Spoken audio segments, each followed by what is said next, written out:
आने वाला प्रभु यीशु मसीह के अधिभूत नाम में सबको धन्यवाद देता हूँ। लवकरात लवकर येणाऱ्या प्रभू यीशु ख्रिस्ताच्या अतिपवित्र नावामध्ये सर्वांना ख्रिस्ती अभिवादन। तो क्या निकला है कि प्रभु ने और भी एक ही दिन इस रीति में एकत्र होकर के प्रभु का वचन से सीखने के लिए प्रभु ने मौका दिया। देवाची कृपा आहे की आपल्याला अशा प्रकारे एकत्रित येऊन प्रभूचं वचन शिकण्याकरता प्रभूने आपल्याला सहाय्य केलं। आज मुझे संदेश देने के लिए आउटलाइन डालने की जरूरत नहीं, आणि आज मला संदेश देण्याकरता आउटलाइन सांगण्याची गरज नाही, क्योंकि पॉल ब्रदर ने सुंदर एक आउटलाइन डाल चुका है आणि पॉल ब्रदरने एक सुंदर आउटलाइन टाकलेली आहे, सबको आत्मा में जागृत कर चुका है आणि सगळ्यांना आत्म्यामध्ये जागृत केलेलं आहे। इसलिए हम डायरेक्ट विषय पर जा रहा है आणि म्हणून आपण डायरेक्ट विषयाकडे जात आहोत। इफिसियों का पत्र उसका 6 अध्याय का 10 वचन आधार के लिए हम पढ़ेंगे। इफिसकराचं पत्र 6 अध्याय आणि त्याचं 10 वचन आपण आधाराकरता वाचूया। इसलिए प्रभु ने उसकी शक्ति के प्रभाव में बलवान बनो। बहुत ही सुंदर वचन है तो आत्मिक जीवन बिताने वाला पवित्र लोगों के लिए आणि आत्मिक जीवन जगणाऱ्या ज्या पवित्र लोकांकरता खूप सुंदर हे वचन आहे। सामर्थ्यवान बनो आणि सामर्थ्यवान बहुत बड़ी बात है आणि खूप महत्वपूर्ण गोष्ट आहे। कोई भी काम करने के लिए सामर्थ्य चाहिए आणि कुठलंही काम जर करायचं आहे तर त्याच्याकरता सामर्थ्याची गरज आहे। प्रियो, आज भी प्रभु का संदेश हमारे लिए आ रहा है कि तुम सामर्थ्यवान बनो। आणि आजही देवाचा संदेश आपल्याला येत आहे की आपण सामर्थ्य व्हा। एक मनुष्य का जीवन में सबसे ऊंचा पदवी क्या है मालूम है आपको? आणि एक मनुष्याच्या जीवनामध्ये सगळ्यात उंच पद काय माहिती का? आपको मालूम है दुनिया में ऐसा एक पदवी बोलेगा तो ऊंचे ऊंचे लोगों के साथ सौभाग्यता करना एक ऊंची बात है। आणि मोठ्या मोठ्या लोकांसोबत संगती करणं एक खूप मोठी गोष्ट आहे। अभी आप देखिए, अभी मानव पार्लियामेंट में मानव MP MLA प्रधानमंत्री प्रेसिडेंट सब आकर के जो सम्मेलन हो रहा है बहुत बड़ा ऊंचा पदवी है।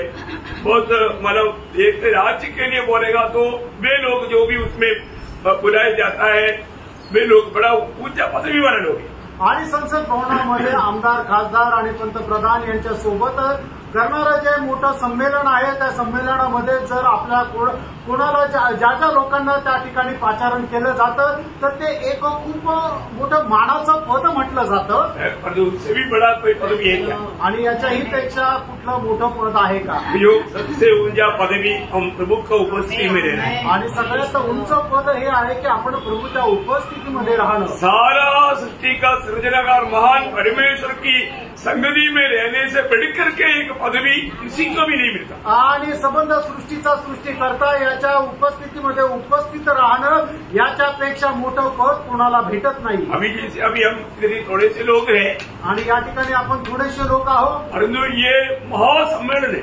आणि एक महासभा आहे। क्यों महासभा है? आणि ही महासभा का आहे? क्योंकि महान व्यक्ति हमारे बीच में है, कारण सगळ्यात महान व्यक्ती आपल्यामध्ये आहे, इसलिए महासभा है। आणि म्हणूनच ही महान सभा आहे। ऐसा नहीं कि हजारों मतलब लाखों लोग यहाँ पर इकट्ठा होना तब महासभा बनेगा। आणि हजारो लाखो लोक एकत्रित येणं म्हटल्यावर मग ती महासभा होते असं नाही। महान व्यक्ति हमारे बीच में है इसलिए महासभा, आणि महान व्यक्ती आपल्यामध्ये आहे म्हणून ही महान सभा आहे। तो यहाँ पर प्रभु ने हमें एक ऊंचा पदवी दिया है आणि प्रभूने आपल्याला उंच पद दिलं आहे ना। हम प्रभु की उपस्थिति में है आणि आपण प्रभूच्या उपस्थितीमध्ये आहोत, और वहाँ पर होने वाला बातें बड़ी ऊंचे लेवल का बात है। आणि त्या ठिकाणी होणाऱ्या ज्या गोष्टी आहेत त्या खूप उंच पातळीच्या राहतात। तो आज भी मतलब हम सामर्थ्य पाने का कुछ रहस्य मीन्स मतलब आपको प्रकाशित करने वाला बात को सब तुम्हें आणि सामर्थ्य प्राप्त करण्याकरता असणाऱ्या गरजेच्या असणाऱ्या ज्या गोष्टी आहेत त्या आपण पाहणार आहोत। तो मतलब उसकी मतलब हमने पढ़ा कि तुम सामर्थ्य पाओ, सामर्थ्य कहाँ पाओ, कैसे पाओ, ये बात को जानना। आणि सामर्थ्य प्राप्त कसं त्या प्रकारे केलं जातं त्याच्या संबंधाने आपण पाहणार आहोत। एफेसस मंडली के लिए प्रभु का दास प्रेषित पौलुस का एक प्रार्थना है। आणि इफिसकराच्या मंडळीकरता प्रभूचा दास प्रेषित पौल यांची प्रार्थना आहे। एफेसियों 3 अध्याय का 16 से 19 वचन। आणि इफिसकराचं पत्र 3 अध्याय 16 ते 19 वचन। आपकी महिमा के धन के अनुसार तुम्हें यह दान दे कि तुम उसके आत्मा से अपने भीतरी मनुष्यत्व में सामर्थ पाकर बलवान होते जाओ और विश्वास के द्वारा मसीह तुम्हारे हृदय में बसे कि तुम प्रेम में जड़ पकड़कर और नेव डालकर सब पवित्र लोगों के साथ सभी बातें समझने की शक्ति पाओ चौड़ाई और लंबाई और ऊंचाई और गहराई कितनी है, और मसीह के उस प्रेम को जान सको जो ज्ञान से परे है, कि तुम परमेश्वर की सारी भरपूरिता परिपूर्ण हो जाओ। बहुत ही एक बड़ा मूल्यवान प्रार्थना यावर एफेसस मंडली के लिए पौलुस करता है आणि खूप मौल्यवान प्रार्थना या ठिकाणी प्रेषित पौल इफिसकराच्या मंडळी करता करत आहे। यहाँ पर हमें ये बात को जानना है, यहाँ पर एक अंदर का मनुष्य और एक बाहर का मनुष्य, आणि या ठिकाणी एक आंतरिक मनुष्य आणि एक बाहेरील मनुष्य आहे। हमारे अपना अंदर का मनुष्य बोलेगा तो कौन है? आणि आपला आंतरिक मनुष्य म्हटलं म्हणजे कोण आहे? अपना अंदर का मनुष्य और बाहर का मनुष्य है ना। अंदर का मनुष्य कौन है? आणि आपला आंतरिक मनुष्य कोण आहे?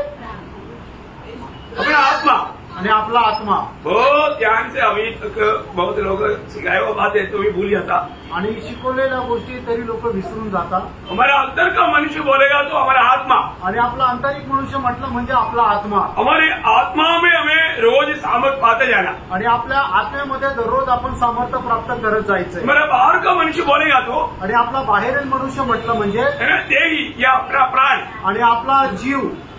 बहुत लोग ये बात को भी बहुत मतलब बिगड़ा हुआ रीति में सिखाता है, आणि पुष्कळ लोक याला चुकीच्या पद्धतीने शिकवतात। जब ये मतलब आपको मालूम है या मालूम होना चाहिए कि ये जो बाहर का मनुष्य अंदर का मनुष्य से भी शक्तिशाली है, आणि आपण या गोष्टीला समजून घ्यायला पाहिजे, आपला बाहेरील मनुष्य जो आहे तो आपल्या आंतरिक मनुष्यापेक्षा सामर्थ्य आहे।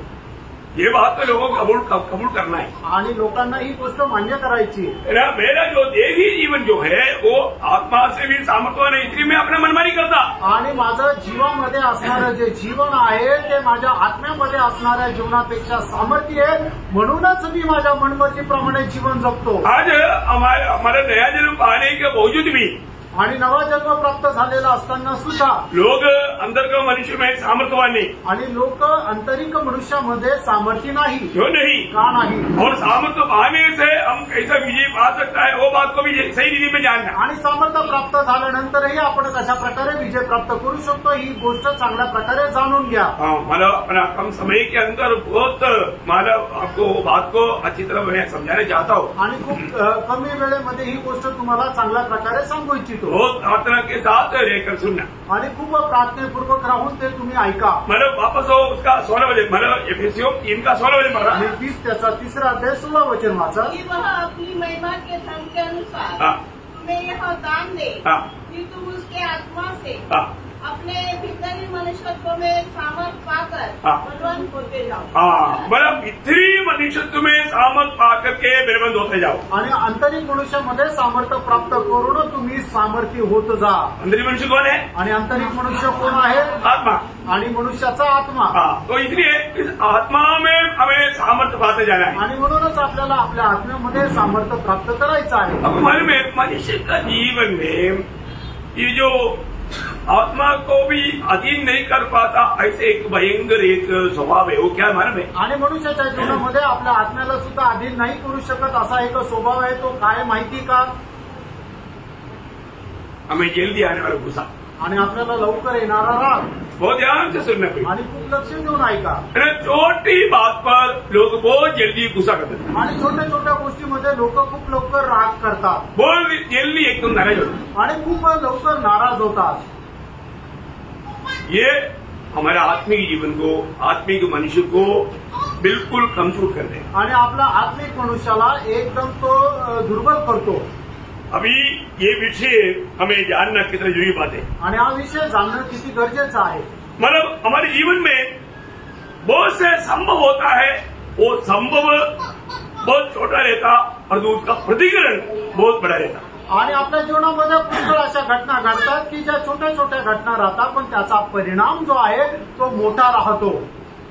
संभव बहुत छोटा है आणि घटना छोटीशी आहे, मतलब 10% भी नहीं आता, आणि मग ते 10% सुद्धा नाही राहत, परंतु प्रतिकरण 90% से भी ज्यादा है, आणि त्याचा परिणाम जो आहे तो 90% जास्त राहतो। इसी में हमको सही प्रकार समझना है, आणि याच्यामध्येच आपण चांगल्या प्रकारे समजायचं आहे। वही बात हमें हमारे जीवन में जो हम अधीन करने में जो दिक्कत वाला क्रोध पर हम विजय प्राप्त कर पा रहे हैं। आणि सगळ्यात पहिले ज्याच्यावर आपण विजय प्राप्त करायला पाहिजे, त्या रागावर आपण विजय प्राप्त करू शकत आहेत का? क्योंकि जब तक हम अपनी क्रोध पर विजय नहीं पाता, आप पितरी मनुष्य में बेल कभी भी पकड़ नहीं पाएगा। आणि जोपर्यंत आपण आपल्या रागावर नियंत्रण नाही ठेवू शकत, तोपर्यंत आपण आंतरिक मनुष्यामध्ये सामर्थ्य प्राप्त नाही करू शकत। अनेक लोग अपनी दिल में या अपनी समझ में ये बात को खास समझ रखना, मुझे आत्मीय जीवन में कमजोर करने वाला सबसे भयंकर बात है क्रोध या गुस्सा। ये बात पक्का याद रखना। आणि प्रत्येकाने या गोष्टीला खूप चांगल्या प्रकारे समजून घ्यायला पाहिजे की माझ्या आंतरिक मनुष्यामध्ये मला दुर्बल करणारं सगळ्यात मोठे एक गोष्ट आहे, तो म्हणजे राग। आज का दिन अभी पूरा बीत गया आणि आजचा दिवस संपूर्ण संपला। कितना बार क्रोधित हुआ आणि किती वेळा तुम्ही चिडचिड केली? आपने एक बार भी क्रोधित हुआ है तो आप ये संगति में आने के समय में आपका वितरण मनुष्य में सामर्थ्य क्या रहेगा? आणि एकदा जरी तुम्ही जर रागवलेले असाल तर मग तुम्ही संगतीमध्ये आल्यानंतर तुमच्या आंतरिक मनुष्याची अवस्था काय राहील? आप में बिल्कुल सामर्थ्य नहीं रहेगा आणि तुमच्यामध्ये अजिबात सामर्थ्य राहणार नाही। ध्यान से सुनना आणि लक्ष देऊन ऐका। है ना। अगर आप सोचिए, अगर आपने मतलब आज दिन भर 5 घंटा प्रेयर में रहा आणि तुम्ही आज दिवसभर 5 तास प्रार्थनेमध्ये राहिले और इसके बाद में बाहर आकर के थोड़ा गुस्सा कर दिया आणि याच्यानंतर बाहेर येऊन थोडासा चिडचिड केली, प्रार्थना में आया मिला हुआ वो सारा सामर्थ्य घूम बोल करके खत्म हो जाएगा आणि प्रार्थनेच्या द्वारे मिळालेलं जे काही सामर्थ्य ते एकदम क्षणार्धात संपून जाईल। सबसे पहले लक्षात येत आहे? प्रियो, आपको उसके ऊपर विजय प्राप्त करना बहुत अनिवार्य बात है। आणि प्रियांनो, तुम्हाला त्याच्यावर विजय प्राप्त करणं खूप गरजेचं आहे। है ना। अगर आप आज का दिन सोच देखो, आज के दिन में शायद आपने एक बार नहीं कई बातों में क्रोधित हुआ होगा। आणि आजच्या दिवसामध्ये कदाचित एका गोष्टीवर नाही तर पुष्कळ गोष्टीवर तुम्ही रागवले असाल। आपने अगर आपने क्रोधित हुआ है तो अभी आप यहाँ पर आया है एकदम शून्य अवस्था में, एकदम बलहीन और कमजोर अवस्था में आया है, आप में कोई सामर्थ्य नहीं। आणि मग जर तुम्ही रागून आलेले असाल तर मग या ठिकाणी तुम्ही एकदम शून्य अवस्थेमध्ये आलेला आहात आणि तुमच्यामध्ये काहीही सामर्थ्य नाही। इसलिए हमारे जीवन में हम इसके ऊपर कैसे विजय प्राप्त कर सकता है, ये जानना जरूरी बात है। आणि आपण आपल्या रागावर कशा प्रकारे विजय प्राप्त करू शकतो हे जाणणं गरजेचं आहे। उसके लिए प्रेषित पौलुस यहाँ पर प्रार्थना कर रहे हैं आणि त्याच्याकरता प्रेषित पौल याच्यासाठी प्रार्थना करत आहे। वो ध्यान से सुनना आणि खूप लक्ष देऊन ऐका। हमारा बीमारी मालूम हो गया, हमारा आत्मीय जीवन को मानव खाने वाला एक भयंकर कीड़ा है, एक क्रोध। आणि आपल्याला आपला आजार आता आपल्याला समजलेला आहे की आपल्या आत्मिक जीवनामध्ये आपल्याला दुर्बल करणारं, आपल्याला खाणारा एक किडा आहे, तो म्हणजे राग येणं। अभी ये बात सुनने के बाद में कितने लोगों को क्रोध आया? आणि ऐकल्यानंतर किती लोकांना राग आला? क्रोध आया? क्रोध नहीं आने दे रहा। आणि राग येऊ देऊ नका। इस क्रोध के ऊपर विजय प्राप्त कैसे करेगा, मैं उसका एक शॉर्ट बात बोल करके क्रोध के ऊपर वापस आऊंगा। आणि आपल्याला राग यायला नको याच्या संबंधाने मी थोडक्यामध्ये तुम्हाला सांगून पुढे जाईल। हाँ, देखिए, इस क्रोध के ऊपर विजय पाने के लिए क्या करना चाहिए, क्या होना चाहिए, वही एफएससी 3 का 17 वचन मिलेगा। आणि एफिसकराचं पत्र 3रा अध्याय त्याचं 17 वचन। विश्वास के द्वारा मसीह तुम्हारे हृदय में बसे। हाँ, क्या करना? विश्वास के द्वारा मसीह तुम्हारा हृदय में बसे। आणि विश्वासाच्या द्वारे ख्रिस्त तुमच्यामध्ये राहो। यीशु मसीह आपका हृदय में रहने का अर्थ क्या है? आणि येशू ख्रिस्त तुमच्या हृदयामध्ये राहणं याचा अर्थ काय आहे? यीशु मसीह आपका हृदय में है तो वो हमेशा यीशु मसीह आपका प्रभु बनकर के रहेगा। आणि येशू ख्रिस्त जर तुमच्या हृदयामध्ये आहे तर मग येशू ख्रिस्त नेहमी तुमच्या जीवनाचा प्रभू होऊन राहील। यीशु मसीह आपका हृदय में और कुछ भी बनकर नहीं रहेगा। आणि येशू ख्रिस्त अजून दुसरा काही तुमच्या हृदयामध्ये बनून राहणार नाही। हमारे जीवन में अगर यीशु मसीह को हम हृदय दिया है या हृदय में यीशु मसीह आया है, वो क्या बनकर आया? वो हमारा प्रभू बनकर आया। आणि आपण आपल्या हृदयामध्ये प्रभू येशू ख्रिस्ताला जर स्थान दिलेलं आहे तर मग तो आपल्या हृदयामध्ये काय होऊन आला? तो प्रभू होऊन आला। और कोई अर्थ में यीशु मसीह को समझना ये आपके जीवन के लिए धोखा है। आणि दुसऱ्या कुठल्या अर्थामध्ये प्रभू येशू ख्रिस्ताला समजणं हे एक धोका आहे। इसलिए पत्रोस बोले ना, पहला पत्रोस 3 अध्याय का 15 वचन में, आणि म्हणूनच पेत्र म्हणतो ना, पहिला पेत्र 3 अध्याय त्याच्या 15 वचनामध्ये, हर एक वचन अपना दिल की पटरी पर हमेशा लिखा रहना, याद में रहना, और ये अनुभव रहेगा तो मैं आपको बोलता हूँ आप क्रोध पर बड़ी आराम से विजय प्राप्त कर पाएगा। आणि हे सगळी वचनं तुमच्या हृदयरूपी पटलावर लिहिलेली असू द्या, ते तुमच्या हृदयामध्ये जर असली तर मग तुम्ही खूप आरामशीर रागावर नियंत्रण मिळू शकता। पर मसीह को प्रभु जानकर अपने अपने मन में पवित्र समझो। देखा, मसीह को प्रभु मान करके, प्रियो हमारे जीवन में यीशु मसीह को प्रभु मान करके, उस प्रकार के आदर सम्मान करके प्रभु को हमारे दिल में रखना। आणि प्रभू येशू ख्रिस्ताला प्रभू जाणून तेवढा आदर सन्मान करून आपण आपल्या हृदयामध्ये त्याला जागा द्यायची। यीशु मसीह को प्रभुता दिया हुआ जीवन में हमेशा हमारा भीतरी मनुष्यत्व का बढ़ोतरी रहेगा। आणि मग ज्या हृदयाने आपल्या हृदयामध्ये प्रभू येशू ख्रिस्ताला स्थान दिलेलं आहे त्याची निश्चितच आंतरिक मनुष्यामध्ये वाढ होत राहील। दूसरा कोरिंथी उसका 4 अध्याय उसका 16 वचन, दुसरे कोरिंथीकरांचं पत्र 4 अध्याय त्याचं 16 वचन, इसलिए हम विवाह नहीं छोड़ते, यद्यपि हमारा बाहरी मनुष्यत्व नष्ट होता जाता है। देखो, यीशु मसीह जब हमारा हृदय में प्रभुता करेगा तो बाहर का मनुष्य या अपना स्वयं नष्ट होते रहेगा। आणि मग ज्या वेळेला आपला प्रभू येशू ख्रिस्त आपल्या जीवनामध्ये प्रभुत्व करेल त्यावेळेला आपला बाहेरील मनुष्य जो आहे तो क्षय पावत जाईल। बहुत ध्यान से समझना आणि खूप लक्ष देऊन समजून घ्या। आज भी बहुत लोग बाहर का मनुष्य में बलवान है, इसलिए मतलब वचन भैया प्रभु को वचन में आने के समय में भी वो ध्यान दे करके वचन नहीं सुन पाता, क्योंकि आत्मिक बात है। आत्मिक बात आत्मा प्रकाश करने के टाइम पर आत्मा में जो कमजोर है उसको शरीर की बलहीनता के द्वारा अपना जो बाहर का जो मनुष्य उसको कब्जा करके सोडा देता। आणि आजही पुष्कळ लोक बाहेरील मनुष्यामध्ये खूप सामर्थ्य आहे म्हणूनच देवाचं वचन जे त्यांच्याकडे येतं त्यांना ते समजत नाही। कारण का की त्या आंतरिक मनुष्यामध्ये दुर्बल आहे आणि त्याच्यामुळे परमेश्वराचं जे आत्मिक वचन आहे ते त्यांच्या जीवनामध्ये कार्य करत नाही आणि त्या बाहेरील मनुष्याला ते दुर्बल करत नाही। एक बात जानना, मानव हमारा बाहर का मनुष्य के ऊपर और एक कवच है, वो है शरीर। आणि आपल्या बाहेरील मनुष्यावर अजून एक कवच आहे ते म्हणजे आपलं शरीर, और वो माना एकदम बाहर का मनुष्य के साथ एकदम मिला रहता। आणि ते शरीर जे आहे ते आपल्या बाहेरील मनुष्यासोबत एकदम मिळून मिसळून राहतं। इसलिए जब प्रभु का सत्य वचन जब आएगा, आणि म्हणून देवाचं सत्य वचन ज्या वेळेला येतं उस समय में ये शरीर को हमारा बाहर का मनुष्य कब्जा में लेकर के उसको ये बात समझने नहीं देगा। आणि मग त्यावेळेला आपला बाहेरील मनुष्य जे आहे ते शरीर आपल्या ताब्यामध्ये घेईल आणि मग त्याच्यामध्ये कुठल्या प्रकारचा कब्जा करू देणार नाही। हाँ बिल्कुल, क्योंकि विरोधी नहीं चाहता है कि आप ये सुसमाचार को समझे। आणि विरोधीची अजिबात इच्छा नाहीये की ही सुवार्ता तुम्ही समजून घ्यावी। आपको सबको याद है दूसरा कोरिंथी 4:4, आणि दुसरे कोरिंथीकरांचं पत्र 4 अध्याय त्याचं 4 वचन, उन अविश्वासियों के लिए, देखा मतलब वो विश्वास से नहीं आया, आणि ते विश्वासाने नाही आले। भाव काम आया, तुम्ही कुठे आले? प्रभु की उपस्थिति में आया। तुम्ही प्रभूच्या उपस्थितीमध्ये आले। परंतु कई लोगों को मालूम नहीं मैं कहाँ पर आया। आणि पुष्कळ लोकांना माहित नाही की मी कुठे आलो। प्रभु की उपस्थिति में आने के बाद में कैसा प्रभु को सम्मान करके हम जागरूक रहना चाहिए। आणि प्रभूच्या उपस्थितीमध्ये आल्यानंतर कशा प्रकारे प्रभूचा सन्मान करून आपण जागृत राहायला पाहिजे। लेकिन वो जागृत नहीं, आणि ते जागृत नाही, क्योंकि मानव उनका बाहर का मनुष्य इतना बलवान है वो शरीर को एकदम सुला देता। आणि त्यांचा बाहेरील मनुष्य एवढं सामर्थ्य आहे की ते शरीराला एकदम निद्रावस्थेमध्ये टाकतं। इसलिए वचन क्या बोलता, आणि म्हणून देवाचं वचन काय सांगतं, जिनकी बुद्धि संसार के ईश्वर ने अंधी कर दी है, हाँ आदि मसीह जो परमेश्वर का प्रतिरूप है, हाँ उसके तेजोमय सुसमाचार का प्रकाश हाँ। उन पर न चमके। देखा प्रियो, आप जब तक अभी थोड़ी देर पहले प्रभु के दास ने वो प्रबोधन दिया था, आणि थोड्या वेळापूर्वी प्रभूच्या दासाने ते प्रबोधन दिलं होतं। क्या दिया था? काय दिलं होतं? लूका 8:18। लूक 8 अध्याय त्याचं 18 वचन। मैं इसलिए सोचा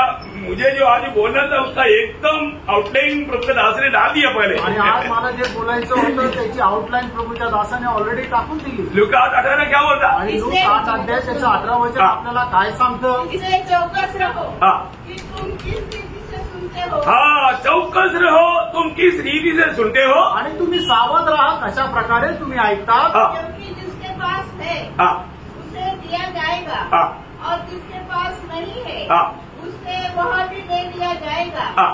जिसे वह अपना समझता है। देखा प्रियो, इसका मतलब क्या है कि प्रभु के उपस्थिति में आने के समय में और कोई सोचता है कि अरे मैं भी क्रिस्ती है, मेरे को तो सब कुछ मालूम है, तुम जीरो की जीरो है करके प्रभु वो बात प्रकट करेगा। आणि प्रभूच्या उपस्थितीमध्ये कोणाला जर असं वाटत असेल की मला सगळं काही समजतं, तर त्याच्यातल्या शून्यातली शून्य गोष्ट सुद्धा प्रभु त्याला प्रगट करून देईल। प्रियो, शैतान की लक्ष्य क्या है कि हम किसी प्रकार भी प्रभु का सत्य वचन को हो जाने या उसको माने या उसका उद्धार हो जाए, वो मेरे हाथ से छूट जाए। आणि सैतानाचा उद्देश काय आहे की कुठल्याही प्रकारे एका व्यक्तीने देवाचं वचन जे आहे ते न जाणावं आणि त्याने ते जाणून घेऊन त्याचं तारण न व्हावं आणि तो माझ्या हातातून न सुटावा। तो हमारे जीवन में कैसे भी आपको मालूम है, एक व्यक्ति गलत नेगेटिव थॉट्स को उसको एकदम नीचे गिराता, आणि एका व्यक्तीला नकारात्मक विचार जे आहे ते एकदम त्याला खाली पाडतात। हमने जो एडवांस में जो की वेद होकर जो पढ़ा था एफिसियंस 2:6 आणि पिस्काराचं पत्र 6 अध्याय आणि त्याचं 10 वचन जे मुख्य वचन आपण वाचलं होतं, इसलिए प्रभु में और उनकी शक्ति के प्रभाव में बलवान बनो। इसलिए आखिर में ऐसे शब्द आना चाहिए, शेवटी आना चाहिए। आणि शेवटी असा शब्द यायला पाहिजे। शेवटी इसका मतलब ये बात को उससे पहले बहुत बात बोला है, उन सारी बातों का एक कंक्लूजन के रूप में परोज यहाँ पर बोल रहा है। आणि वरती पुष्कळ गोष्टी बोललेल्या आणि त्या सर्व गोष्टीचा अनुमान म्हणून या ठिकाणी प्रेषित पाऊल म्हणत आहे शेवटी। वो शब्द बहुत इम्पोर्टेंट बात है, आणि तो जो शब्द आहे तो खूप महत्वपूर्ण आहे, क्योंकि शेवटी मतलब आखिर में ये बात बोल रहा है। आणि शेवटी तो ही गोष्ट सांगत आहे। वो बात जब फिलिपिया मंडली को भी समझाने के बाद में वहां पर भी इस रीति में प्रयोग करके फिलिपिया 4:8 में वो बोलता है। आणि फिलिपकराच्या मंडळीला सांगत असताना सुद्धा तो अशा प्रकारे सांगत आहे। फिलिपकराचं पत्र 4 अध्याय त्याचं 8 वचन। इसलिए हे भाइयों, हाँ। आखिर में जो बातें सत्य है और जो बातें आदरणीय है हाँ। और जो बातें उचित है हाँ। और जो बातें पवित्र है हाँ। और जो बातें सुहावनी है हाँ। और जो बातें मन भावनी है, हाँ। अर्थात जो भी सद्गुण हाँ। और प्रशंसा की बातें हैं, हाँ। उन पर ध्यान लगाया करो। देखिए यहाँ पर भी आखिर बोल करके शुरुआत है, आणि या ठिकाणी सुद्धा शेवटी असं म्हणून त्या वचनाची सुरुवात आहे। बहुत ध्यान से समझना। लक्ष देऊन समजून घ्या। आखिर हमारे प्रभु का दास बोलता है तुम्हारा ध्यान किन बातों में होना चाहिए। आणि प्रभूचा दास सांगत आहे की तुमचं लक्ष कुठल्या गोष्टींकडे राहिला पाहिजे। एकदम महत्वपूर्ण बात प्रभु आपसे कह रहा है, आणि एकदम महत्वपूर्ण गोष्ट या ठिकाणी प्रभू तुम्हाला सांगत आहे, उस पर गौर देना। त्याच्याकडे लक्ष द्या। थोड़ा समय, बिल्कुल ज्यादा समय नहीं, मुश्किल से हम लोग 1 घंटे के अंदर या 50 मिनट से हम लेते हैं। आणि एकदम 1 तास किंवा 50 मिनिटच फक्त वचनाचं सांगितलं जातं। ये समय में अगर आपको सुनने में रुकावट आने वाला, उस रुकावटों को जरूर कैसे भी रीति में उसको दूर करके उसको ध्यान से सुनना है। आणि मग हे वचन ऐकत असताना आपल्याला जे काय आपल्याला अडखळण होतं ते एकदम सामर्थ्याने ते अडखळण दूर करून देवाच्या वचनाकडे लक्ष केंद्रित करायचंय। देखिए, अगर आप क्रोध के ऊपर विजय पा सका तो आप आत्मीय जीवन में कभी हारेगा नहीं। आणि तुम्ही आपल्या रागावर जर विजय मिळवला तर तुम्ही आत्मिक जीवनामध्ये कधी पराजित होणार नाही। परंतु अगर आपको जल्दी क्रोध होने वाला स्वभाव है तो आपको बहुत गहरा रीति में मन फिरने की जरूरत है। आणि तुम्हाला लवकर राग येण्याचा जर स्वभाव आहे तर खूप गहन रीतीने तुम्हाला पश्चाताप करण्याची गरज आहे। तो आपको आपका पितरी मनुष्य या आत्मिक मनुष्य को कमजोर करने वाला सबसे बड़ा बीमारी का नाम है क्रोध। आणि तुमचं आत्मिक जीवन किंवा आंतरिक मनुष्य याला दुर्बल करणारं सगळ्यात पहिली गोष्ट आहे किंवा सगळ्यात मोठी गोष्ट आहे तो म्हणजे राग येणं। आपको मालूम है, मतलब जब प्रभु ने आदम हव्वा को एदेन बाटिका से बाहर किया, आणि ज्या वेळेला प्रभूने आदाम आणि हवेला यांना एदेन बागेतून बाहेर केलं, उनको 2 बच्चा हुआ। आणि त्यांना 2 मुलं झाले। कौन कौन है? काईन काइन और हाबेल। काईन आणि हवेल। काइन और हाबेल मानव दो प्रकारचं कार्य करत होता. आणि काईन आणि हाबेल हे दोघंही वेगवेगळ्या प्रकारचे कामं करत होते. काईन क्या करत होता? आणि काईन काय करत होते? खेती करत होता. आणि तो शेती करत होता. हाबेल क्या करत होता? आणि हाबेल काय करत होता? पेड़ में रहता था. आणि तो शेर मेंढर चालत असे. देखो मैं इनसे पूछेगा तो आप लोग सब बोलोगे है ना, आप लोग कोई भी निद्रा में नहीं जाएगा. आणि तुम्हाला प्रश्न विचारल्यानंतर तुम्ही असं माझ्या पाठीमागं उत्तर जर दिलं तर कोणीही कोणालाही झोप लागणार नाही. क्योंकि ये नर्सरी का सवाल भी क्यों आता है कि आप लोग आराम से बोल पाए. आणि मग एकदम बालवाडीचा प्रश्न पण का विचारला जातो? कारण तुम्ही आरामशीर त्याचं उत्तर देऊ शकाल. एक दिन ये दोनों ने प्रभु की आराधना किया. आणि एक दिवस या दोघांनी प्रभूची आराधना केली. वहां पर क्या हुआ? आणि त्या ठिकाणी काय झालं? दोनों की आराधना प्रभु ने स्वीकारा. दोघांचीही आराधना प्रभूने स्वीकारली नाही. ये एक का स्वीकार, एकाची स्वीकारली. मतलब एक का स्वीकार आणि एकाची स्वीकारली. किसका स्वीकारा? हाबेल. हाबेल का. आणि हाबेलची जी आराधना आहे त्याचा प्रभूने स्वीकार केला. तो ये अवस्था होने के बाद में क्या हुआ? आणि अशा प्रकारचं झाल्यानंतर मग शेवटी काय झालं? देखिए अभी वो भाग आप बहुत ध्यान से पढ़ना, माना ये विषय को शुरू से समझना कितना अच्छी बात है. इसलिए मैं आपको बता रहा हूँ उत्पत्ति 4 अध्याय का 4 से 6 वचन पढ़ना. आणि उत्पत्ती त्याचा 4 अध्याय 4 ते 6 वचन वाचा. हाँ. अपनी भेड़ बकरियों के कई एक पहलड़ के बच्चे भेड़ चढ़ाने ले आया. हाँ. और उनकी जब भी भेड़ चढ़ाई हाँ. तब यहोवा ने हाबिल हाँ. और उसकी भेड़ को तो ग्रहण किया. हाँ. परंतु कैन और उसकी भेड़ को हाँ. उसने ग्रहण न किया. हाँ. तब कैन अति क्रोधित हुआ. अरे आप देखिए कैन को क्या आया? बहुत आ गया है. अभी हाबेल यहाँ पर एकदम आनंद से मगन हो रहा है. आणि या ठिकाणी हाबेल जो आहे तो खूप आनंदाने प्रफुल्लित होत आहे. बोलने का अर्थ सांगायचं तात्पर्य उसका चेहरा चमक रहा है. आणि त्याचा चेहरा चमकत आहे. और जो कैन का क्या हो गया? आणि काहीचं काय झालं? वो एकदम क्रोध से दांत पीस रहे. आणि एकदम रागाने दात ओठ खात आहे. आपको मालूम है जो व्यक्ति क्रोधित करेगा शैतान को देखने के लिए और कहीं जाने की जरूरत नहीं, इसका चेहरा देखो. आणि जो व्यक्ती असा राग करतो सैतानाला बघण्याकरता दुसरीकडे जाण्याची गरज नाही, त्याचा चेहरा बघून घ्या. अभी वो नरक में, शैतान नरक में नहीं गया. आणि सैतान अजून नरकात नाही गेला. आकाश विधान में है. आणि तो अजून आकाश मंडळामध्ये आहे. अभी एक बात जानना, आप शैतान को मिलने के लिए कहीं जाने की जरूरत नहीं, सिर्फ क्रोध व्यक्ति के चेहरा देखो. आणि सैतानाला भेटण्याकरता जाण्याची गरज नाही, फक्त एखाद्या चिडलेल्या व्यक्तीचा चेहरा पहा. Praise Lord. आप देखो स्वर्ग देखना है, प्रभु को देखना है तो खुशी की चेहरा देखो. आणि मग जर तुम्हाला स्वर्ग बघायचा आहे तर तुम्ही एक आनंदाचा चेहरा पहा. सब लोग अभी आपस में देखो. आणि सगळ्या लोकांनी आपसामध्ये पहा. पड़ोसी को देखो. आपल्या शेजारच्याला पहा. अरे काही लोग आपस में देखता ही नहीं. आणि काही लोक आपसामध्ये पाहतच नाही. क्योंकि गलती से पास में बैठ गया. कारण संपूर्ण वैरासोबत बसलोय. एक दूसरे को देखने के लिए उनका दिल में इच्छा नहीं. आणि एकमेकाला पाहण्याकरता त्यांच्या मनामध्ये इच्छा नाही. ऐसे ना होने देते. असं नसायला पाहिजे. हम प्रभु की उपस्थिति में है. आपण प्रभूच्या उपस्थितीमध्ये हमारा अनेक लोगों का दिल के विचार प्रभु जानता है. आणि आपल्या प्रत्येकाच्या हृदयाचे विचार प्रभूला ठाऊक आहे. अभी आबेल ने काइन के खिलाफ कुछ भी नहीं किया. आणि आबेलाने त्याचा भाऊ काईन याच्या विरोधामध्ये काहीच नाही केलं. मतलब आबेल में इसमें कोई गुना नहीं. आणि याच्यामध्ये आबेलाची काही चूक नाही. लेकिन आबेल का खुशी लेकर के काइन को गुस्सा चढ़ गया.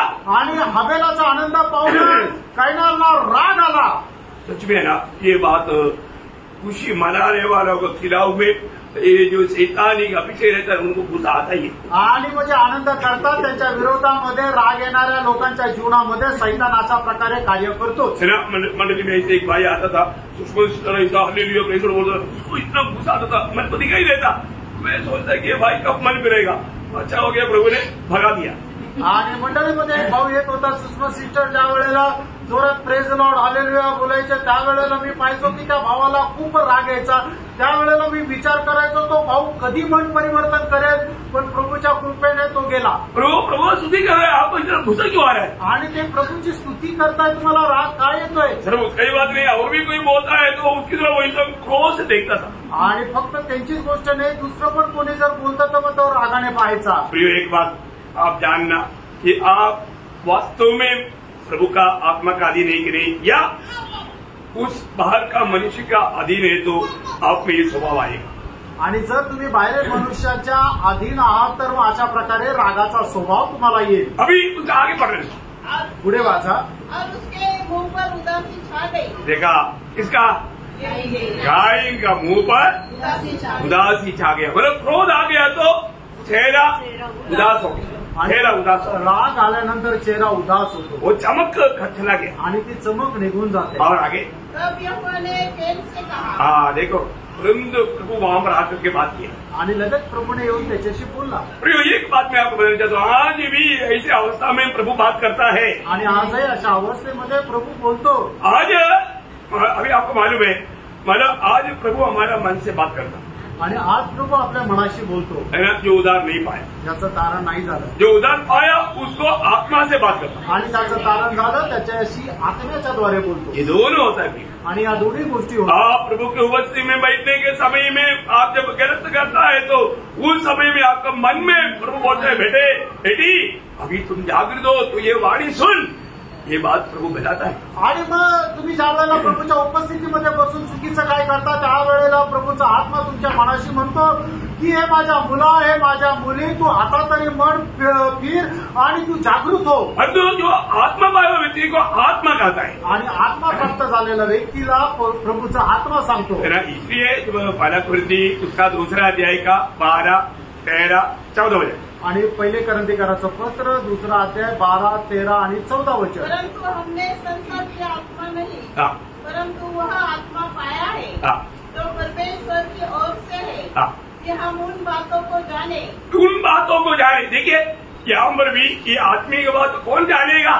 आणि आजही आत्मिक गोष्टी कोणाला समजेल? जो परमेश्वर की आत्मा पाया. आणि ज्याला परमेश्वराचा आत्मा मिळाला. प्रभु की आत्मा नहीं पाए वो लोगों को ये बात समझना बहुत कठिन है. आणि प्रभूचा आत्मा ज्याला मिळाला नाही त्याला या गोष्टी समजणं कठीण आहे. उनको लगता है कि यार ये क्या बोल रहा है, आणि त्यांना असं वाटतं की हा काय बोलत आहे, मुझे कुछ समझ में नहीं आता. आणि मला काही समजून येत नाही. देखो वो लोग उस पर ध्यान देना छोड़ देता. आणि ते लोक त्या गोष्टीकडे लक्ष लावणं सोडून देतात. आत्मिक बात प्रियो, आत्मा पाया हुआ लोग आत्मा में ही समझ पाएगा. आणि आत्मिक गोष्टी ज्याला आत्मा मिळाला आहे त्यालाच त्या समजतील. उसको उसका भूख और प्यास रहता. आणि त्या आत्मिक गोष्टीची तहानभूक त्याला राहील. और वचन जब आता है तो वो एक भोजन खाने का समय है, वो बहुत ध्यान से उस बात को कार्य को करता है. आणि वचन ज्या वेळेला येतं त्यावेळेला ते जेवण करण्याची वेळ आहे म्हणून खूप लक्षपूर्वक ते वचन सेवन करतो.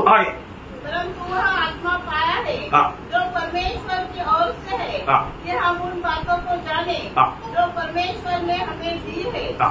जिनको हम मनुष्य के ज्ञान की सिखाई हुई बातों में नहीं, हाँ. परंतु आत्मा की सिखाई हुई बातों में हाँ. आत्मिक बातों से मिलाकर सुनाते हैं. हाँ. परंतु शारीरिक मनुष्य परंतु जिसका उद्धार नहीं हुआ वो व्यक्ति मनुष्य परमेश्वर की आत्मा की बातें हाँ. ग्रहण नहीं करता. हाँ. क्योंकि वे उसकी दृष्टि में मूर्खता की बातें हैं.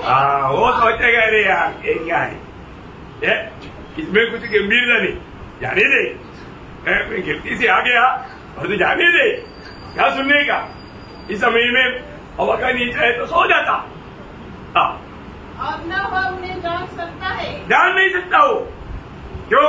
क्योंकि उसमें आत्मा नहीं. ये आत्मिक बात है, वो शारीरिक है. आणि जो शारीरिक मनुष्य आहे ज्याचं तारण झालं नाहीये त्याला परमेश्वराचं वचन आल्यानंतर ते एकदम तुच्छ वाटतं आणि तो म्हणतो की हे काय गोष्टी आहेत आणि ते वचन त्याला समजत नाही. कारण का की त्याच्यामध्ये प्रभूचा आत्मा नाहीये, कारण तो शारीरिक आहे. गंभीर दिशा में ये समझना. आणि खूप गांभीर्याने हे समजून घ्या. अभी यहाँ पर प्रभु कायीन को बोल रहा है. आणि या ठिकाणी प्रभू कायनाला म्हणत आहे. आगे प्रश्न सर. तब यहोवा ने कैन से कहा, हाँ. तू क्यों क्रोधित हुआ? देखा क्यों क्रोधित हुआ. हाँ. अब तेरे मुंह पर उदासी क्यों छा गई है? हाँ. यदि तू भला करे हाँ. तो क्या तेरी भेंट ग्रहण न की जाएगी? हाँ. और यदि तू भला न करे हाँ. तो पाप द्वार पर छिपा रहता है. हाँ. और उसकी लालसा हाँ. तेरी और होगी. हाँ. और तुझे उस पर प्रभुता करनी है. बोले का अर्थ क्या है? अगर आप क्रोध में रहेगा तो भाव बोलेगा तो सीधा. देखिए क्रोध अगर आपके जीवन में आकर के अगर आप क्रोध में रहेगा ना जरूर शैतान आपको कम्प्लीटली कब्जा कर देगा। आणि ज्या वेळेला तुम्ही रागामध्ये राहाल ना त्यावेळेला सैतान एकदम येऊन तुमचा ताबा घेईल। हम आत्मा में रहना सीखना प्रियो। आपण आत्म्यामध्ये राहायला शिका प्रियांनो। आत्मा में रहने का मतलब चाबी आप लोगों को दिया ना, आणि आत्म्यामध्ये राहण्याची जी चावी आहे ते तुम्हाला दिलेली आहे ना, चाबी है ना, आणि चावी आहे ना। हमेशा मैं बोला ना, मानव हम लोग जब तक शरीर में है कई बार हम आत्मा से शरीर में आ सकता है। आणि जोपर्यंत आपण या शरीरामध्ये आहे तोपर्यंत पुष्कळ वेळा आपण आत्म्यामधून शरीरामध्ये येऊ शकतो। मैं बोल ना, पहले अभी नहीं, पहले ग्रेस मुझे कई बार बोलता था आत्मा में हो जाओ। आणि मी तुम्हाला सांगितलं ना अगोदर ग्रेस पुष्कळ वेळा मला म्हणायची की पप्पा आत्म्यामध्ये या, क्योंकि सड़क में इतना गड्ढा है और ऐसा स्पीड ब्रेकर बना कर रखता है कि वो गाड़ी का टूट जाएगा। आणि मग रस्त्यामध्ये एवढे खड्डे आणि असे स्पीड ब्रेकर बनवून ठेवले की गाडी खूप जोरात आदळते आणि तिचं नुकसान होतं। एकदम आत्मा से शरीर में, आणि मग त्यावेळेला एकदम आत्म्यामधून शरीरामध्ये उनके प्रति थोड़ा गुस्सा आ जाता। देखो, आणि मग त्याच्या संबंधाने जरा राग येतो। देखो कोई सामने नहीं लेकिन गुस्सा आ जाता, आणि कुणी समोर नाहीये तरी राग येतो। मैं एक बात आपको बताना चाहता हूँ, ये गुस्सा आने का मतलब आप शैतान को बुला रहे हैं। आणि हा राग येणं याचा अर्थ तुम्ही सैतानाला आमंत्रण देत आहात। आपको मालूम है कोई एफिसियों उसका 4 अध्याय का 26-27 वचन, आणि इफिसकाराचं पत्र 4:26-27 वचन, मंडली को बताने के समय में भी हमारे प्रेरित पौलुस क्या बोलता, आणि मंडळीला सांगत असताना सुद्धा प्रेषित पौल काय म्हणत आहे, करो हाँ, पर पाप मत करो, हाँ, सूर्यास्त होने तक हाँ, तुम्हारा क्रोध न रहे हाँ। और न शैतान को अवसर दो। देखा, न शैतान को अवसर दो। इसका मतलब क्या है प्रियो, अगर आप क्रोधित होता है, आप शैतान को अवसर दे रहा है, आप शैतान को बुला रहा है, आप शैतान के अधीन हो जा रहे हैं। आणि मग जर तुम्हाला राग येत आहे तर याचा अर्थ तुम्ही सैतानाला बोलवत आहात, त्याला आमंत्रण देत आहात आणि सैतानाच्या अधीन होत आहात। योग हमारे में आज क्रोध है क्या? आणि त्यानं आज आपल्याला राग येतो का? किसी प्रकार का कोई क्रोध आने वाला, जल्दी क्रोधित होने वाला स्वभाव हमारे पास है क्या? आणि कुठल्या प्रकारे लवकर राग येण्याचा स्वभाव आपल्यामध्ये आहे का? किसी के प्रति हम नफरत कड़वाहट लगेगा तो वो व्यक्ति को देखते ही हमारे अंदर क्रोध आएगा। आणि कोणा संबंधाने जर काही एखादी गोष्ट पाहिली तर लगेच आपल्याला त्याला पाहून आपल्याला राग येतो। जब याकूब भी इस विषय में जब कहता है, याकूब पहला अध्याय उसका 19-20 वचन, याकूब त्याचा पहिला अध्याय 19 आणि 20 वचन, मेरे प्रिय भाइयों, यह बात तुम जान लो, हर एक मनुष्य सुनने के लिए तत्पर और बोलने में धीर और क्रोध में धीमा हो। क्रोध में धीमा हो, क्रोध में धीमा हो। आणि आपल्याला राग येण्यामध्ये आपण खूप थंड असावं। और आगे, क्योंकि मनुष्य का क्रोध परमेश्वर के धर्म का निर्वाह नहीं कर सकता। समझ में आया?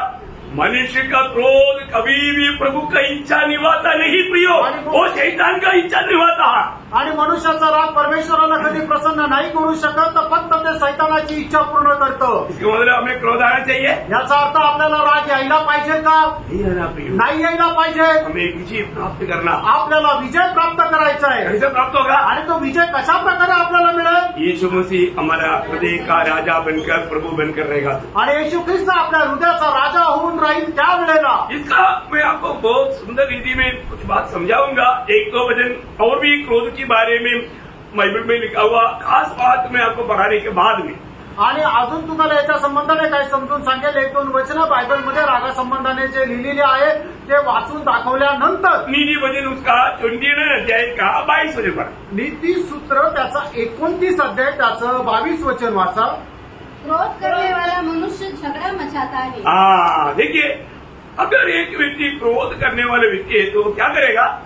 वो जरूर झगड़ा करवाएगा। आणि मग एखाद्या व्यक्तीला जर राग आहे तर तो निश्चितच भांडण करेल। घर में भी जो क्रोधित होने वाला बच्चा रहेगा तो वहाँ पर वो घर हमेशा समस्या में रहेगी। आणि मग एखादा मुलगा जो ज्याला खूप लवकर राग येत आहे तो जर त्या घरामध्ये आहे तर त्या घरामध्ये नेहमी भांडणच होत राहतात। आजकल माँ बाप से बढ़कर के बच्चे लोग जल्दी क्रोधित हुए, आणि आज आई वडिलांपेक्षा जास्त मुलं जे आहेत ते लवकर त्यांना राग येतो। नॉर्मल रीति में माँ बाप को बच्चों के ऊपर क्रोध करना चाहिए, अभी उल्टा पीढ़ी आ गया। आणि साधारण रीतीने आई वडिलांनी मुलांना रागवायला पाहिजेत, पण आता उलट पीढ़ी आली। बहुत भयंकर अवस्था है, खूप भयंकर अवस्था आहे।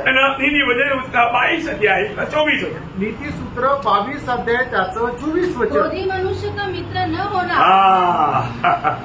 देखिए, आपको संकट से बचना है तो एक व्यक्ति अगर जल्दी क्रोधित होने व्यक्ती है तो उसके संग नहीं चलना, नहीं तो आप भी मुसीबत में पड़ेगा। आणि संकटापासून जर वाचायचं तर एखाद्या व्यक्ती ज्याला खूप लवकर राग येतो त्याच्यासोबत नाही चालायचं, नाही तर तुम्ही पण वाईट प्रसंगामध्ये सापडा। हो, फालतू में आपको भी शायद यही जाना पड़ेगा आणि तुम्हाला पण कदाचित तुरुंगात जावं लागेल। है ना। वही नीति वचन 14 अध्याय का 29 वचन, आणि नीति सूत्र 14 अध्याय 29 वचन। जो विलंब से क्रोध करने वाला है वह बड़ा समझने वाला है। मतलब वो समझदार व्यक्ती है। आणि मग जो लवकर ज्याला राग येत नाही तो खूप समजदार आहे। इसका मतलब इतना भी कैसा भी कुछ भी बात होने दो, परंतु वो क्रोधित होने वाले व्यक्ति नहीं होने। आणि कुठलीही गोष्ट होऊ द्या पण त्याला राग येत नाही। मतलब ऐसा व्यक्ति समझदार व्यक्ति है या ज्ञानी व्यक्ति, आणि असा जो व्यक्ती आहे तो ज्ञानी मनुष्य आहे। उसका 19 अध्याय का 19 वचन, आणि नीति सूत्र 19 अध्याय त्याचे 19 वचन। जो बड़ा क्रोधी है उसे दंड उठाने दे। बड़ा क्रोधी को दंड मिलेगा। आणि ज्याला खूप लवकर राग येतो त्याला खूप मोठी शिक्षा पण भेटेल। मतलब क्या है? याचा अर्थ काय प्रियांनो? हमारे जीवन में कई अनुभव आता है, उस अनुभव के ऊपर हमारा प्रतिकरण कैसे होना चाहिए। आणि मग आपल्या जीवनामध्ये पुष्कळ प्रकारच्या प्रसंगाला सामोरं जावं लागतं, त्यावेळेला आपली प्रतिक्रिया कशी राहायला पाहिजे। क्रोधित होने से हमें कोई लाभ नहीं, आणि आपल्याला राग आल्यानंतर आपल्याला त्याचा काही फायदा होत नाही। यीशु मसीह हमारे प्रभु बनकर रहेगा तो हमारे क्रोध का वो बात प्रभु को देना। आणि मग येशू ख्रिस्त आपल्या जीवनाचा प्रभू होऊन जर राहतो तर आपली रागाची जी काय गोष्ट आहे ती प्रभूच्या हातात स्वाधीन करा। बहुत ध्यान से अभी जो मतलब बहुत ध्यान से सुनते जाना आणि खूप लक्ष देऊन ते ऐकत जा। रोमियो का पत्री 12 अध्याय 19 से 21 वचन, रोम त्याचा 12 अध्याय 19 ते 21 वचन वाचा। बदला न लेना, बदला नहीं देना, परंतु परमेश्वर के क्रोध को अवसर दो। क्या पड़ा? आपका क्रोध नहीं, परमेश्वर के क्रोध। देखा, आप देखिए, आपके लिए क्रोध करने वाला है वो प्रभु है, आणि तुमच्या करता रागवणारा आहे तो स्वतः प्रभु आहे। प्रभु को क्रोध करने दो आणि प्रभूला राग येऊ द्या, प्रभु बराबर कर देगा आणि प्रभू बरोबर करेल। प्रभु को अवसर दो। क्योंकि लिखा है बदला लेना मेरा काम है। बदला लेना किसका काम है? प्रभु का काम। प्रभु का काम है भी। आणि मग झाडा घेणं किंवा सूड घेणं प्रभूचं काम आहे, वो मेरी और आपका काम नहीं।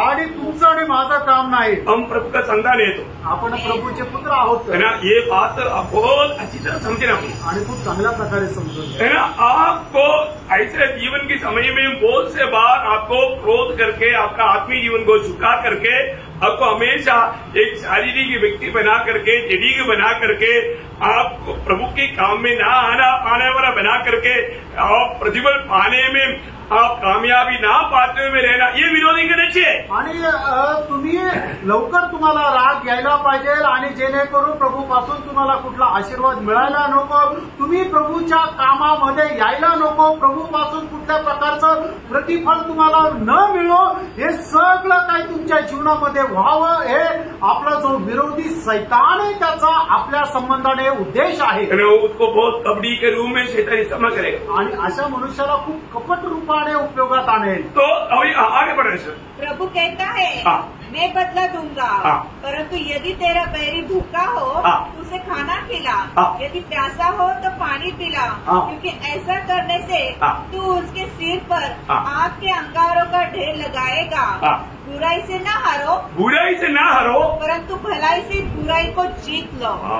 प्रियो, एक सच्चा आत्मिक जन का अनुभव वो बुराई के बदले बुराई नहीं रहता, बुराई को भलाई से जीत ले। आणि एक खरा आत्मिक व्यक्ती त्याच्या जीवनाचा अनुभव अशा प्रकारे राहील की तो वाईटाने जिंकला जात नाहीये तर बऱ्याने वाईटाला जिंकतो। वो ध्यान से सुनना, खूप लक्ष देऊन ऐका। अगर ये प्रभु की उपस्थिति जानने वाला व्यक्ति या प्रभु को प्रभुता दिया हुआ व्यक्ति है तो वो हमेशा हर अवस्था में बुराई को बुरा नहीं मानेगा, बुराई को भलाई से जीत करके प्रभु का महिमा करेगा। आणि प्रभूमध्ये असणारा जो एक व्यक्ती आहे तो वाईटाने कधी हरल्या जात नाहीये, तर चांगल्याने वाईटाला तो जिंकतो।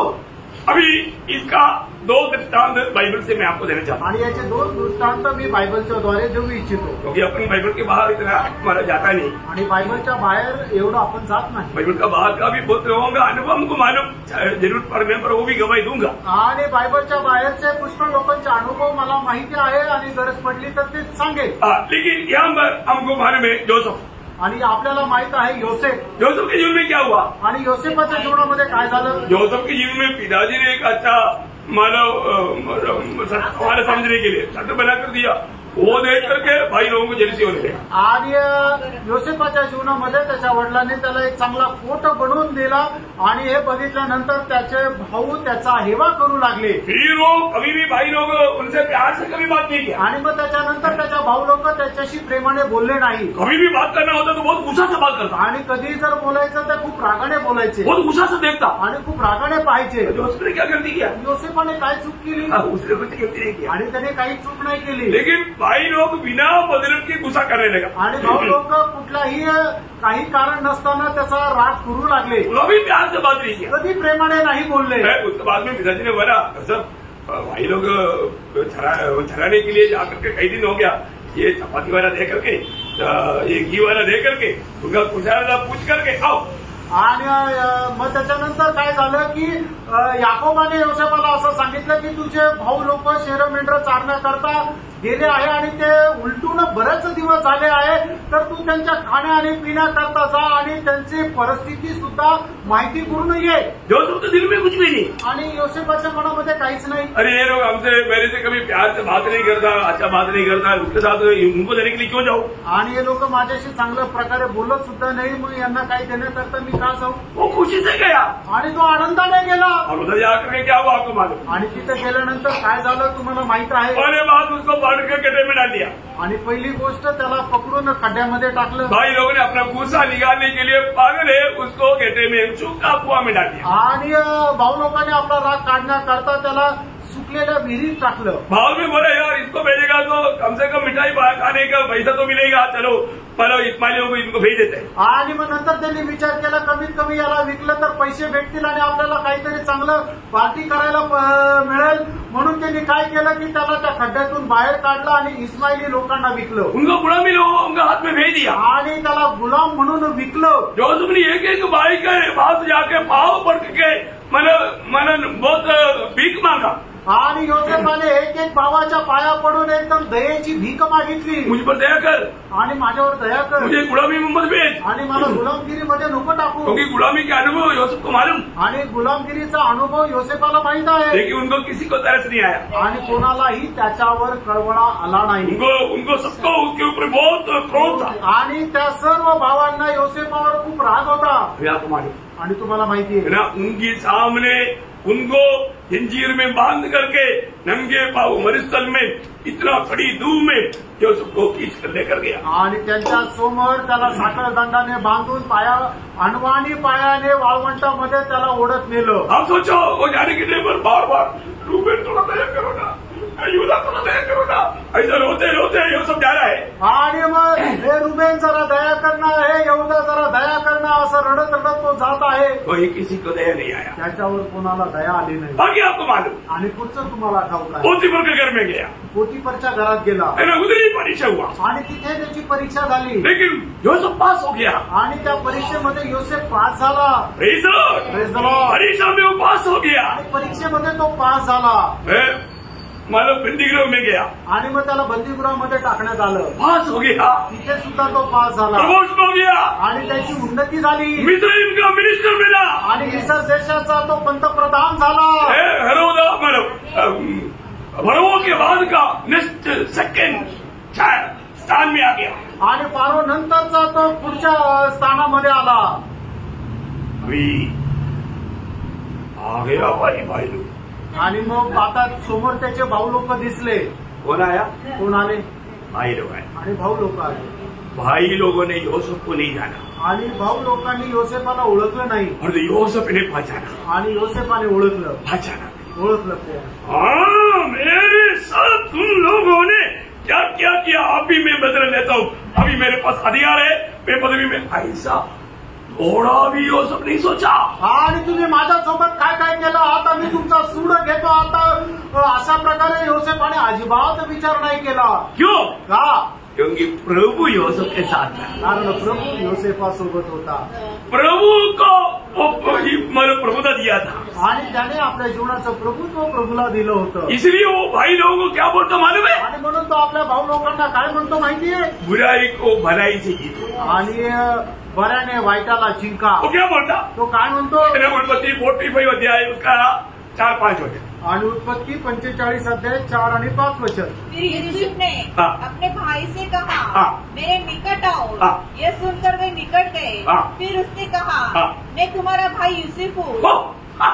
मैं तुम्हारा भाई यूसुफ हूँ. आणि मी तुमचा बंधू योसेफ आहे, जिसको तुमने मिस्र आने वाले के हाथ में बेच डाला था. अब तुम लोग मत पछताओ, और तुमने जो मुझसे यहाँ बेच डाला इससे उदास मत हो, क्योंकि परमेश्वर ने तुम्हारे प्राणों को बचाने के लिए मुझे तुम्हारे आगे भेज दिया है. क्योंकि अब 2 वर्ष से उसका साथ आप लगे. त्याचं 7 आणि 8 वचन. इसलिए परमेश्वर ने मुझे तुम्हारे आगे इसलिए भेजा कि तुम पृथ्वी पर जीवित रहो और तुम्हारे प्राणों के बचने से तुम्हारा वंश बढ़े. इसी रीति अब तुमको यहाँ पर भेजने वाले तुम नहीं, मुझको भेजने वाले तुम नहीं, परमेश्वर ही ठहरा. हालेलुया. जोसेफ बोलता है, जोसेफ का दिल में सबके प्रति प्यार है. प्रियो, कोई नफरत नहीं, कड़वाहट नहीं, क्रोध नहीं, गुस्सा नहीं है. आणि योसेफाच्या मनामध्ये आपल्या भावा संबंधाने कुठल्या प्रकारचा राग, मत्सर, हेवा, द्वेष नाहीये, फक्त प्रेम आहे. मी आपको पूछू, तुम्हाला विचारू, रोज जोसेफ के जगह में आप होता आणि योसेफाच्या ठिकाणी तुम्ही असते तर, या मैं होता, आणि जर मी असतो तर. हाँ, अभी मौका मिला इनको. आणि आता संधी मिळाली यांच्याकडे पाहतो. अभी मैं इनको सबको पढ़ के बंदीगृह में भूखा मार दूंगा. आणि आता या सगळ्यांना पकडून मी तुरुंगात टाकतो आणि उपाशी मारतो. ऐसे सोचता है. असं विचार केला असताना, क्योंकि बदला लेने वाला काम हम ले लेता, प्रभु को नहीं जोड़ता. आणि जो सूड घेण्याचं काम आहे ते आपणच करतो, प्रभूच्या हाती स्वाधीन करत नाही. प्रियो, प्रभु का वचन कहता है, बदला लेना मेरा काम. कारण प्रेम प्रभूचं वचन सांगतं, सूड घेणं माझं काम आहे. प्रियो, प्रभु का भय मानने वाला, प्रभु को अपना जीवन की प्रभुता दिया व्यक्ति कभी भी बदला नहीं लेता. वो बुराई को भलाई से हराता.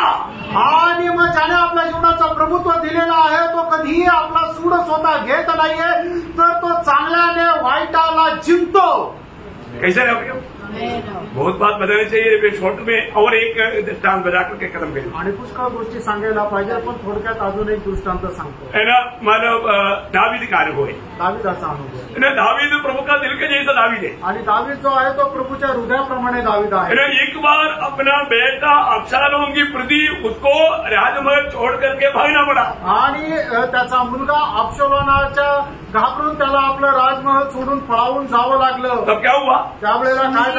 है ना, शिमेई नाम का एक व्यक्ति एक प्रकार सीधा बोलेगा तो गाली देकर के, इतना गंदी बातों को देख करके मला वहां से पत्रवाद कर रहा है. आणि शिमे नावाचा एक मनुष्य जो आहे तो दाविदाला एकदम शिव्या शाप देत त्याला दगड मारत आहे. है ना. दूसरा शमूएल उसका 16 अध्याय 5 वचन. दूसरा शमूएल 16 अध्याय 5 वचन. दाऊद राजा बहूरीम तक पहुंचा, तब शाऊल का एक कुटुंबी वहां से निकला. वह गेरा का पुत्र शिमी था और वह कोसता हुआ चला आया. देखा, वो एकदम गाली देता हुआ चला है. आणि मग तो त्याला एकदम शिव्या शाप देत चालत आला. है ना. उसका 7-8 वचन. त्याचं 7-8 वचन. शिमी कोसता हुआ यह बकता गया, दूर हो पुनी, दूर हो ओछे, निकल जा, निकल जा. यहोवा ने तुझे शाऊल के घराने के खून का पूरा बदला लिया है, जिसके स्थान पर तू राजा बना है. बोलने का अर्थ, दावीद को ऐसा उल्टा बातें बोला, साथ में चलने वाले लोग सुन नहीं पाया, समझ नहीं पाया उसको. आणि दाऊदाला एवढा असा शिव्या शाप दिला की त्याच्यासोबत राहणारे त्याचे जे सवंगडी होते ते ऐकू शकले नाही. ये क्या बोल रहे हैं? दावीद सहारा है, तो साथ में रहने वालों को वो सुन नहीं रहा, बात रही इतना बुरी बात. तब उसका 10-11 वचन. त्याचं 10-11 वचन. राजा ने कहा, दुनिया के बेटो, मुझे तुमसे क्या काम? वह जो कोसता है और यहोवा ने जो उससे कहा है कि दाऊद को श्राप दे तो उससे कौन पूछ सकता है कि तूने ऐसा क्यों किया? फिर दाऊद ने अभिषेक और अपने सब कर्मचारियों से कहा, जब मेरा नील पुत्र भी मेरे प्राण का खोजी है तो यह बिन्यामीनी अब ऐसा क्यों न करे? क्यों न करे? करने देना श्राप देने दो ना। क्या बात है भी? आणि काय गोष्ट आहे की त्याने केलं की माझा स्वतःचा मुलगा जर माझ्या विरोधामध्ये अशा प्रकारे करू शकतो तर मग हा बिन्यामीनी जर मला श्राप देतो तर देऊ दे। इतना बड़ा श्राप देने के बाद में भी दावीद क्यों सहा प्रियो? आणि एवढा मोठा श्राप दिल्यानंतरही दाविदाने का सहन केलं? क्यों दावीद इस वक्त में प्रतिकरण नहीं किया? आणि दाविदाने त्याला प्रतिक्रिया का नाही दिली? क्योंकि उसको प्रभु में भरोसा था। कारण त्याचा भरोसा प्रभु मध्ये होता। उसका 11 बजे वापस पढ़ना। त्याचं 11 वचन पुन्हा एकदा वाचा। दाऊद ने अभिषेक और अपने सब कर्मचारियों से कहा, जब मेरा नील पुत्र भी मेरे प्राण का खोजी है तो यह बिन्यामीनी अब ऐसा क्यों न करे? उसको रहने दो और श्राप देने दो, क्योंकि यहोवा ने उससे कहा है। यहोवा ने उसे कहा है कदाचित यहोवा इस उपद्रव पर जो मुझ पर हो रहा है सृष्टि करके आज के श्राप के बदले मुझे भला बदला दे। देखा, मुझको प्रभु भलाई देगा आणि प्रभु माझं चांगलंच करेल। उसका 12 वचन, त्याचं 12 वचन, कदाचित यहोवा इस उपद्रव पर जो मुझ पर हो रहा है सृष्टि करके आज के श्राप के बदले मुझे भला बदला दे। मुझे भला बदला देगा। प्रभु ने दावीद को प्रभु का दिल दिया था आणि प्रभूने दावीदाला आपलं हृदय दिलं होतं। वो क्रोधित होने वाले व्यक्ति, श्राप देने वाले व्यक्ति को एक क्षण में उड़ा सकता था आणि मग तो त्याला शिवशाप देणाऱ्या व्यक्तीला एका क्षणामध्ये मारून टाकू शकत होता। और उसमें प्रभु का मन है आणि त्याच्या खाली प्रभूचं मन आहे। हमारे प्रभु का मन क्या है? आपल्या प्रभूचं मन काय आहे? प्रभु को इतना हमारे यीशु मसीह ने क्या आदर्श दिया? आणि आपल्या प्रभू येशू ख्रिस्ताने आपल्याला काय आदर्श दिला? इतना सताया आणि त्याला एवढं छळलं, इतना निंदा किया, एवढी त्याची निंदा केली, इतना बदनाम किया आणि एवढं बदनाम केलं, पूरी पर भी चढ़ाया आणि त्याला वधस्तंभावरही चढवलं। तभी भी मेरे यीशु ने कहा, आणि तरी सुद्धा माझ्या प्रभू येशूने म्हटलं, हे पिता, ये क्या कर रहे उनको मालूम नहीं, इन्हें क्षमा कर। आणि हे बापा हे काय करत आहे यांना कळत नाहीये, यांना तू क्षमा कर। आमेन। बुराई को भलाई से जीता आणि त्याने वाईटाला चांगल्याच्या द्वारे जिंकलं। ये सुना हुआ एक उस सूर्य पर चढ़ा हुआ व्यक्ति मन भर करके यीशु मसीह के साथ उसी दिन स्वर्ग में गया, परमेश्वर में गया। आणि हे ऐकलेला त्याच्यासोबत असणारा जो एक चोर आहे त्याने लगेच मन परिवर्तन केलं आणि त्याच दिवशी तो प्रभू सोबत नंदनवनात गेला। कैसा प्रभु का मार्ग? आणि प्रभूचा मार्ग कसा आहे? बुराई को भलाई से आणि वाईटाला चांगल्याने जिंका। बुराई को भलाई से जीता आणि वाईटाला चांगल्याने जिंका। प्रियो में रोज हमारे भीतरी मनुष्य में सामर्थ पाते जाना है आणि दररोज आपण आपल्या आंतरिक मनुष्यामध्ये सामर्थ्य प्राप्त करायचंय। वो पाने का महान रहस्य प्रभु का आगमन देरी हुआ तो कल आपको बधाई। आणि ते प्राप्त करण्याचं महान रहस्य प्रभूच्या आगमनाला जर उशीर असेल तर उद्या सांगेल। लेकिन थोड़ा रूट समझ में आया ना, आणि थोडासा मार्ग समजला ना। हमारे जीवन में आने वाला हर एक संभव थोड़ा है परंतु प्रतिकरण बहुत बड़ा है। आणि आपल्या जीवनामध्ये होणाऱ्या ज्या घटना आहेत थोड्याच आहे पण त्याचा परिणाम मोठा आहे। प्रियो, प्रभु ने क्या उसका प्रतिकरण किया? आणि प्रियानो, प्रभूने त्याचा काय परिणाम केला? सबको क्षमा किया, सगळ्यांना क्षमा केली। दावीद ने क्या किया? दाविदाने काय केलं? अपराधी को क्षमा, आणि त्याचा अपराध करणाऱ्याला क्षमा केली। योसेफ ने क्या किया? योसेफाने काय केलं? उसके साथ जिन्होंने भी बुरा किया उनको सबको माफ कर दिया। आणि त्याच्यासोबत ज्यांनी वाईट केलं त्या सगळ्यांना क्षमा केली। आज मुझे सुनने वाला भक्त लोगों को मैं आपको एक छोटा सा एक सवाल पूछूं। आणि आज मला ऐकणाऱ्या पवित्र लोकांना एक छोटासा प्रश्न विचारू। आपका दिल में किसी के प्रति नफरत कड़वाहट है? आणि तुमच्या मनामध्ये कोणा संबंधाने कुठल्या प्रकारचा द्वेष, हेवा, कडूपणा आहे? आप किसको भय करता है? कोणाचा तुम्ही द्वेष करता का? आप किसी से क्रोधित है? आणि कोणावर तुम्ही रागवता का? आप किसी से नाराज है? कोणावर तुम्ही नाराज आहे का? आप कभी भी आत्मिक बल पकड़ नहीं पाएगा आणि कधीही आत्मिक बळ तुम्ही पकडू शकणार नाही। Praise Lord. Praise Lord. बुराई को बुराई से नहीं जीतना, बुराई को भलाई से जीतो। आणि वाईटाला वाईटाच्या द्वारे जिंकू नका तर वाईटाला चांगल्याच्या द्वारे जिंका। वचनों की तरह आपको आशीष दे। या वचनाच्या द्वारे प्रभू आपल्या प्रत्येकाला आशीर्वाद देव। प्रभु को महिमा मिले, प्रभूला गौरव मिळो। आमेन। आमेन।